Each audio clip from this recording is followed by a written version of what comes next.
dari Anda berbicara. Bismillahirrahmanirrahim. Assalamualaikum warahmatullahi wabarakatuh. Shalom, Om Swastiastu, Namo Buddhaya. Saudara-saudara sekalian, Prabowo Gibran memiliki rencana besar yang kita beri nama Strategi Transformasi Bangsa. Inti daripada strategi ini tentunya adalah meningkatkan kemakmuran bangsa Indonesia dan terutama memperbaiki kualitas hidup manusia Indonesia, seluruh rakyat Indonesia. Salah satu proyek strategis kita intinya adalah memberi makan bergizi untuk seluruh anak-anak Indonesia, termasuk yang masih dalam kandungan ibunya. Dan selama sekolah sampai dari usia dini sampai dewasa. Ini akan mengatasi angka kematian ibu waktu lahir. Ini akan mengatasi kurang gizi anak, stunting. Ini akan menghilangkan kemiskinan ekstrim. Ini akan menyerap semua hasil panen para petani dan nelayan. Ini akan meningkatkan pertumbuhan ekonomi kita. Minimal sekitar 1,5 sampai 2%. Dengan demikian kita mengatasi masalah-masalah fundamental dalam memperbaiki kualitas hidup rakyat Indonesia menuju kepada menghilangkan kemiskinan dari bumi Indonesia. Di bidang kesehatan, kami akan membangun rumah sakit modern di setiap kabupaten dan kota dan puskesmas modern di setiap desa di seluruh Indonesia. Kami akan segera mempercepat mengatasi kekurangan dokter di Indonesia. Kita kekurangan sekitar 140.000 dokter dan itu akan kita segera atasi dengan cara kita akan menambah fakultas kedokteran di Indonesia. Dari yang sekarang 92, kita akan membangun 300 fakultas kedokteran. Kita juga akan mengirim 10.000 anak-anak pintar dari SMA, lulusan SMA kita akan beri beasiswa ke luar negeri untuk belajar kedokteran dan 10.000 lagi untuk belajar sains, teknologi, engineering dan matematik, kimia, biologi dan fisika. Itu kita rebut teknologi, kita rebut sains. Saudara-saudara sekalian, kita juga akan membangun 3 juta rumah untuk mereka yang belum punya rumah. 1 juta di pedesaan, 1 juta di pesisir, 1 juta di perkotaan. Saudara-saudara sekalian, kita yakin bahwa pendidikan strategis. Kita harus memperbaiki gaji guru, termasuk gaji honorer, meningkatkan kompetensi guru. Kita harus memberi pelatihan-pelatihan, penataran-penataran, dan juga seluruh penyelenggara negara, ASN, TNI, Polri, penyuluh-penyuluh pertanian di mana-mana harus kita perbaiki gajinya sehingga kualitas hidup mereka akan baik, sehingga mereka bisa memberi pelayanan kepada rakyat dengan sebaik-baiknya. Saudara-saudara sekalian, itu beberapa program unggulan kami dalam rangka strategi transformasi bangsa. Kita tidak hanya sekedar mau pembangunan, kita mau transformasi bangsa kita di atas landasan ekonomi yang sudah dibangun oleh Presiden Joko Widodo dan presiden-presiden sebelumnya. Saudara-saudara sekalian, demikian pemikiran kami. Kami yakin kami akan melaksanakan itu. Dan kami akan mencapai Indonesia Emas 2045. Terima kasih. Wassalamualaikum warahmatullahi wabarakatuh. Mulai saat Bapak berbicara, silakan. Assalamualaikum warahmatullahi wabarakatuh. Selamat sore, salam sejahtera untuk kita semuanya. Om Swastiastu, Namo Buddhaya, Shalom, Rahayu. Membangun Indonesia yang beradab, kita mulai dari 3 bagian. Kita punya kepribadian dalam kebudayaan dan itu mesti masuk di dalam jiwa insan Indonesia. Dan tentu saja kesehatan menjadi yang pertama.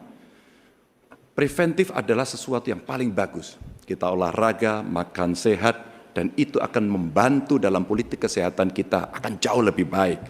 Dan tentu saja akses kesehatan yang diperlukan di setiap desa. Kenapa Ganjar Mahfud membuat 1 desa, 1 vaskes, 1 nakes? karena kami ingin mereka mendapatkan yang terbaik.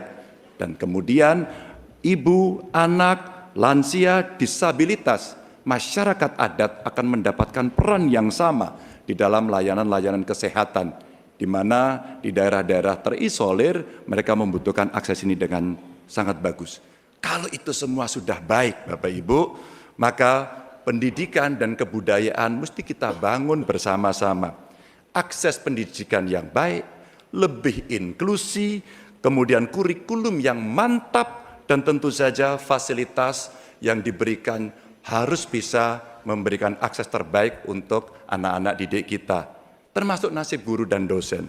Kalaulah kemudian ini bisa berjalan dengan baik, maka perempuan muda dari Jogja, Mbak Kalis namanya, menyampaikan, Pak Ganjar, perhatikan mereka yang selama ini terpinggirkan. Ada dua yang utama, kelompok perempuan, dan yang kedua adalah penyandang disabilitas. Tolong betul agar sekolah makin inklusi dan mereka tidak mendapatkan perlakuan yang diskriminatif. Setelah itulah kemudian baru mereka bekerja. Dan tentu saja keterampilan yang dia dapatkan melalui pendidikan yang baik, ini akan mendorong atau bisa merespon lapangan kerja yang sangat terbuka dan upah buruh yang baik. Sehingga kawan-kawan buruh kemarin bertemu dengan saya, tolong Pak, segera review Undang-Undang Cipta Kerja, karena ini yang perlu mendapatkan keseimbangan dengan nasib kami. Dan tentu saja pembangunan ini harus berorientasi kepada SDM atau manusia. Budi pekerti yang baik, sopan, toleran, tidak atigang, atigung, atikuno, sehingga mereka menjadi manusia yang lengkap. Ini bisa berjalan dengan cepat kalau digitalisasi kita lakukan. Infrastruktur teknologi informasinya baik, kemudian tersebar, internetnya bisa cepat, dan mereka akan bisa mendapatkan media yang bagus untuk mengembangkan diri. Tentu saja Bapak Ibu, dalam politik kali ini itu mesti diberikan contoh. Demokrasinya harus lebih baik, demokratisasi berjalan baik, kemudian contoh atau teladan pemimpin yang juga baik, dan tidak ada konflik kepentingan seperti Pak Mahfud contohkan, dia mundur agar ini membangun integritas yang baik. Dan tentu saja keresahan yang muncul baik dari Gusmus, Muhammadiyah, Romo Van Magnis, Gunawan Muhammad, dan kampus-kampus mesti menjadi catatan kita bersama bahwa kita dalam konteks ber-Indonesia, berbudaya, semua dalam koridor yang baik. Dan tentu saja, kenapa ini mesti kita lakukan Bapak Ibu? Karena itulah suara-suara rakyat yang kami dengarkan oleh Ganjar Mahfud ketika kami ditidur di rumah penduduk, ketika kami mendengarkan mereka, dan mereka membuka seluruh unek-uneknya. Itulah kenapa kami sampaikan, tuanku adalah rakyat, jabatan ini hanyalah mandat. Wassalamualaikum warahmatullahi wabarakatuh. Waalaikumsalam warahmatullahi wabarakatuh. Dimulai ketika Anda berbicara.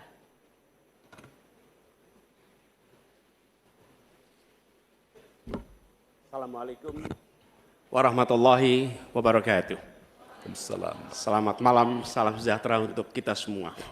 Ibu, Bapak, saudara-saudara sebangsa setanah air yang sangat saya cintai. Persoalan terbesar bangsa kita hari ini, republik kita hari ini adalah ketimpangan, ketidaksetaraan, ketidakadilan. Ketimpangan antara Jakarta dan luar Jakarta, Jawa, luar Jawa, kaya, miskin, desa, kota, pendidikan umum, pendidikan agama, pendidikan kejuruan, dan pendidikan teknis. Ini semua adalah ketimpangan yang hari ini menjadi fenomena membahayakan bagi republik ini.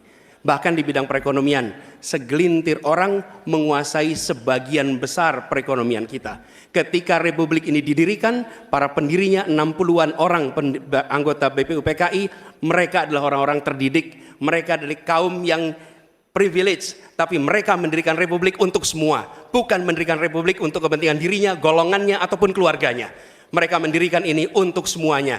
Kekuasaan yang dibangun untuk memberikan kesempatan kepada semua. Sekarang kita jauh dari cita-cita republik ini. Ketika para pendiri itu kaum intelektual, mereka memilih berjuang di jalur politik. Saya berangkat sebagai pengajar, mendapat panggilan tugas di wilayah politik. Kami akan membawa gagasan pendiri republik untuk kembali mewarnai republik ini. Untuk bisa mengarahkan republik ke depan agar kembali pada format awal. Apa masalah hari ini? 45 juta orang belum bekerja dengan layak. Bicara jaminan sosial, lebih dari 70 juta orang tidak punya jaminan sosial. Bicara pendidikan, jauh dari kota, terpencil, masa depan jadi suram. Kemampuan tinggi, kesempatan tidak ada.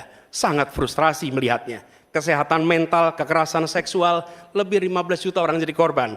Ini problem-problem yang tidak menjadi kepedulian segelintir elit. Ini adalah kepedulian rakyat kebanyakan. Karena itu dalam perjalanan kami 1 tahun, kami menemukan jutaan rakyat yang berbondong-bondong menginginkan perubahan. Mereka membuat poster rakyat, membuat posko rakyat, mendoakan dari tempat yang tidak kita lihat. Poster-poster itu cemerlang karena bukan didanai dari uang dari Jakarta, tapi didanai oleh keringatnya yang jernih hasil kerja kerasnya. Ini adalah keinginan perubahan. Apa yang ingin kita capai? 1, kita akan memastikan hidup sehat dan bila sakit ada pertolongan cepat.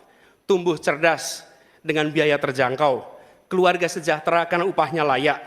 Dan bila membutuhkan diberikan bansos sesuai kebutuhannya, bansos plus. Bukan memberikan bansos untuk kepentingan yang memberi, tapi untuk kepentingan yang diberi. Dan warga negara yang bangga dengan negaranya. Karena dijaga budayanya dan etikanya dijaga tinggi. Kita menginginkan persatuan karena ditopang dengan rasa keadilan. Persatuan itu tidak mungkin terjadi dalam ketimpangan. Persatuan membutuhkan rasa keadilan. Karena itu misi kami tegas mewujudkan bangsa yang sehat, yang cerdas, yang sejahtera, berbudaya dan bersatu. Kita menyaksikan begitu banyak orang punya prinsip sopo wani rekoso bakal nggayuh mulyo. Siapapun yang bersungguh-sungguh dalam usahanya pasti meraih kemuliaan. Tapi bila kesempatannya ada, bila kesempatannya tidak ada, menghasilkan frustrasi. Dan kami ketika menjalankan amanat, maka kami akan memegang prinsip ngadek sacekna, nilas saplasna. Konsistensi ucapan dan perbuatan, menjunjung kejujuran dan kearifan. Ini komitmen kami.